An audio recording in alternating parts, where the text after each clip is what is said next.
নদীতে তেল পড়বে আর ক্ষতিগ্রস্ত হবে জীববৈচিত্র্য। এভাবে আর কতদিন?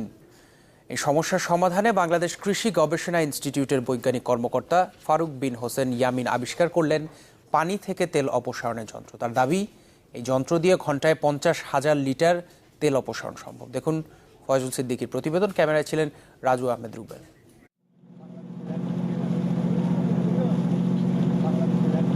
সুন্দরবন প্রাণ বৈচিত্র্যে ভরপুর বিশ্বের সবচেয়ে বড় শ্বাসমূলীয় বা ম্যানগ্রোভ বন, যার বুক চিরে বয়ে গেছে শ্যালা নদী।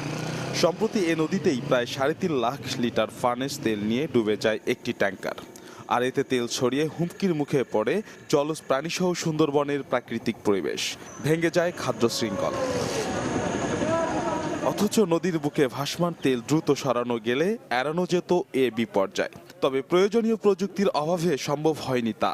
স্থানীয় মানুষদের দিয়ে তেল সরানোর চেষ্টা থাকলেও তা ছিল খুবই অপ্রতুল। আর এ ঘটনা ভাবাতে থাকে বাংলাদেশ কৃষি গবেষণা ইনস্টিটিউটের তরুণ এই বিজ্ঞানীকে। বিবেকের তাড়নায় ফিরে যান গবেষণাগারে। এক সপ্তাহের চেষ্টায় আবিষ্কার করেন পানির উপর ভাসমান তেল অপসারণের যন্ত্র।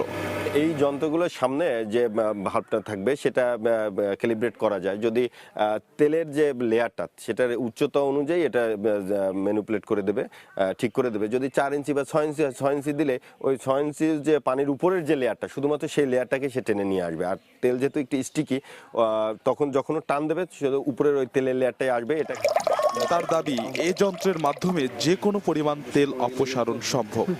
যখন এই তেলটা ট্যাঙ্কারটা বিধ্বস্ত হলো এবং তেলটা বের হওয়া শুরু করলো, খুব দ্রুত যত তাড়াতাড়ি সম্ভব ওকে যদি একটা নির্দিষ্ট এলাকার মধ্যে, নদীর একটা নির্দিষ্ট জোনের মধ্যে যদি আটকিয়ে দেওয়া যেত, তাহলে জোয়ার ভাটা যাই হোক তেলটা কিন্তু মূলত ওই অংশটার মধ্যেই থেকে যেত।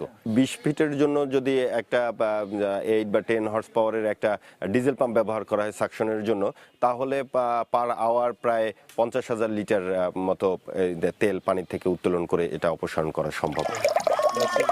আর এই আবিষ্কারের ব্যাপারে কৃষি গবেষণা ইনস্টিটিউটের মহাপরিচালক বললেন, যন্ত্রটি এখনো সচকে না দেখলেও নতুন আবিষ্কার নিয়ে আশাবাদী। তেলগুলো পানি থেকে অপসারণ করার একটা পদ্ধতি বের করেছে।